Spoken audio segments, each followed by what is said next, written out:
Então, vamos agora.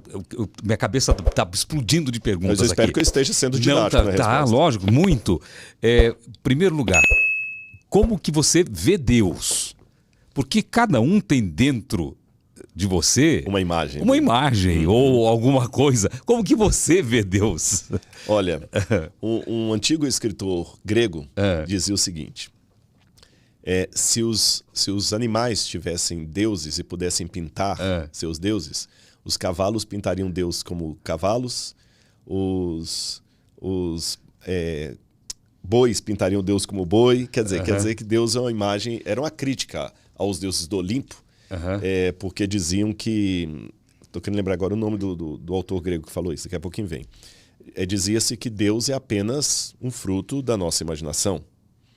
E realmente, quem pode dizer que Deus não é apenas um reflexo daquilo que eu quero? E assim foi no paganismo. Se você pegar Zeus é apenas um espelho da humanidade que o produziu. Osíris é apenas um espelho do ideal egípcio, do ideal grego, dos romanos, Júpiter, né? Mas com a Bíblia não acontece isso. Por qual razão? Em primeiro lugar, porque o Deus que apresenta na Bíblia, ele é inominável, indescritível, inimaginável. E eu vou sair da Bíblia para entrar na filosofia. Então, para começar a dizer quem é Deus para mim, deixe-me dizer o que ele não é. O Santo Tomás de Aquino dizia que Deus é tão grandioso, que a teologia só fala do que ele não é, porque o que Deus é em essência ninguém sabe. Está lá na Suma Teológica de Santo Tomás de Aquino. Imagine que o universo ele tem um diâmetro. Eu esqueci quantos milhões de anos-luz que é o tamanho do universo. Mas o universo ele tem limites. É finito, ele então. É finito. Finito, ok. Finito. Deus está acima do universo. Uau! Então não existe nenhum espaço que caiba a Deus. Deus não duela com sua vontade. Deus tem um tempo próprio dele, que não é necessariamente o tempo humano. No tempo de Deus. Ele não teve princípio nem terá fim. Deus não sabe, Deus não aprende nada. Deus sabe tudo. Deus não raciocina. Deus sabe. Raciocinar e chegar a uma conclusão. Deus em si mesmo se basta. Não existe nada na natureza que se compare a ele. Por isso que a Bíblia fala, vocês não vão fazer imagem de mim. Não vão fazer imagem, porque vocês não sabem como eu sou grande demais. Só que esse Deus que é tão grandioso, tão inimaginável, tão tudo para ter produzido o universo, ele precisa ser conhecido. Aí tem um paradoxo. Jesus falou, a vida eterna é essa, que te conheçam a ti, Deus único e verdadeiro, e a Jesus Cristo a quem enviaste. Mas se Deus é incognoscível, como é que eu posso conhecê-lo? Pior, eu preciso conhecê-lo para ser salvo. Você mesmo perguntou qual a imagem que você tem dele. Como eu posso ter a imagem de alguém que é indescritível, que está acima de tudo, que não tem nada na natureza que eu possa pegar por parâmetro? Aí a Bíblia mostra um movimento desse Deus que é lindo. Lutero fazia uma diferença entre, em latim ele escrevia, o Deus absconditus e o Deus revelatus. O Deus absconditus é Deus na sua essência. Ninguém se assemelha a ele. Ninguém pode imaginá-lo. Ele não tem falta de nada. O Deus revelatus é aquele Deus que ele se diminui para ficar no meu nível, de modo que, mantendo a serenidade e a grandeza de um Deus, o caráter de um Deus, ele fica pequeno bastante para que eu possa abraçá-lo. Esse é o movimento da revelação. E o Lutero, já que eu citei, ele continua dizendo que os homens... O Calvino também falou um pouco sobre isso nas institutas da teologia cristã. Que os homens usam uma máscara para esconder o rosto. Deus é o único que coloca uma máscara para revelar o rosto.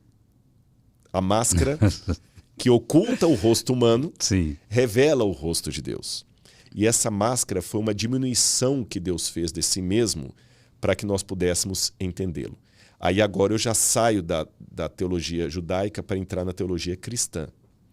E como foi esse movimento? Paulo, o apóstolo Paulo, quando escreveu ali a sua epístola aos Colossenses, ele fala, tenham em vocês o mesmo, aos Filipenses, tenham em vocês o mesmo sentimento que houve também em Cristo Jesus. Porque ele, existindo na forma de Deus, não ficou agarrado ao fato de ser Deus. Antes, a si mesmo se esvaziou, assumindo a forma de servo e vindo viver no nosso meio. Isso é fantástico. Essa palavra esvaziou em grego é kenosis. É como se você literalmente pega essa garrafa e você joga água aqui, olha. Não sei se a câmera está pegando, ó. Tá pegando. É isso aqui, ó. E diz que ele se esvaziou da sua divindade. Ficou oco. Foi a expressão que Paulo usou. E ele foi, e aí vem o complemento com o apóstolo João, esse verbo, ele se encarnou vivendo em nosso meio. Então Jesus se tornou Deus em forma humana. E o preço que ele pagou para se revelar foi se diminuir. Ele não perdeu as características dele de Deus. Deixou de usar. É como se de repente eu tivesse agora um Porsche do mais caro que você pode imaginar. E um belo dia você me vê andando a pé com a Laura na rua. Isso nunca vai acontecer. Mas só se de imaginar se trata. E você fala assim, Rodrigo, cadê o seu Porsche? Aquele carrão que você passava na rua. Todo mundo... Pois é, Celso, o negócio é o seguinte. A minha esposa adquiriu uma fobia de carro. Ela não pode andar em carro. Uhum. Então eu amo tanto a minha esposa que o único jeito que eu tenho de caminhar com ela, sem ela passar mal, é andando a pé. Mas e cadê aquele carrão seu? Não, tá lá, tá guardado na garagem, ele ainda é meu. Mas você tem que andar de carro. Falou, não, peraí. Se eu sou obrigado a andar de carro porque eu tenho carro, o carro é que é meu dono, não eu que sou dono dele. Se eu sou dono bastante para usá-lo ou não usá-lo. E sou dono bastante para, por amor à Laura, eu deixar o conforto de um automóvel e andar a pé no sol quente para andar do lado dela. Essa analogia que eu estou falando é o que Deus fez. Então, Jesus se esvaziou-se. Não perdeu. Deixou na garagem. Deixou na garagem. E ele veio fazer a missão dele aqui. Revelar o Pai. Revelar o Pai. E foi tentado... Como nós, a nossa semelhança. E quando ele foi tentado, ele estava... Como ser esvaziado. Esvaziado. Tanto é que Jesus nunca usou o poder dele que ele podia. Uma vez, eu estou escrevendo um livro. Falando em livro, temos que mostrar seus livros aqui. É. E esse outro eu vou mandar quando ficar pronto também, sobre Maria Madalena. Tá.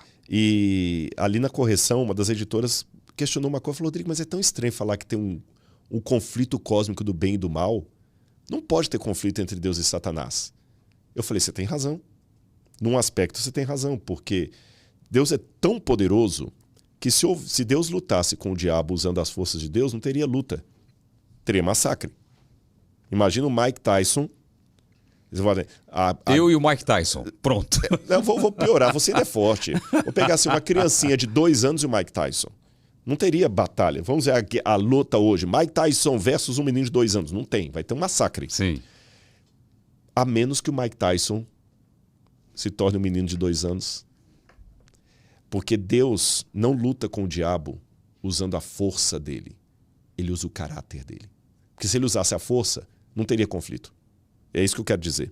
Muita gente vai se chocar eu falando, não, mas eu sempre pensava que é o poder de Deus que vence o diabo. Sim, é o poder de Deus. Mas já parou para pensar que se Deus usasse o poder dele, a luta nem começaria?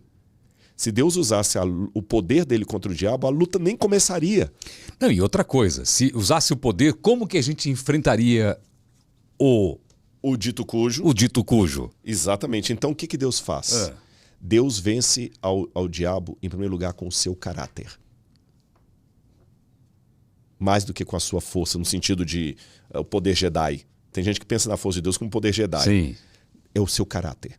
E essa graça que Deus me dá poder para vencer o diabo em nome desse Deus, porque Deus é tão poderoso que Jesus, para expulsar um demônio, não precisou tirar uma espada, voltando ao exemplo lá do Jedi.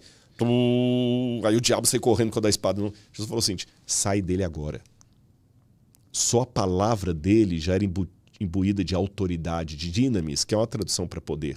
A palavra dele já era poderosa, ele não precisava de bater, nem de dar estrago. A palavra dele já fazia o diabo correr. E mesmo ali enfraquecido no deserto, quando o diabo colocou em dúvida... Olha bem, como ele se esvaziou, Jesus... Vamos no raciocínio. Quando eu estou andando a pé com a Laura, na ilustração que eu usei, na alegoria, eu não estou fingindo que estou andando a pé.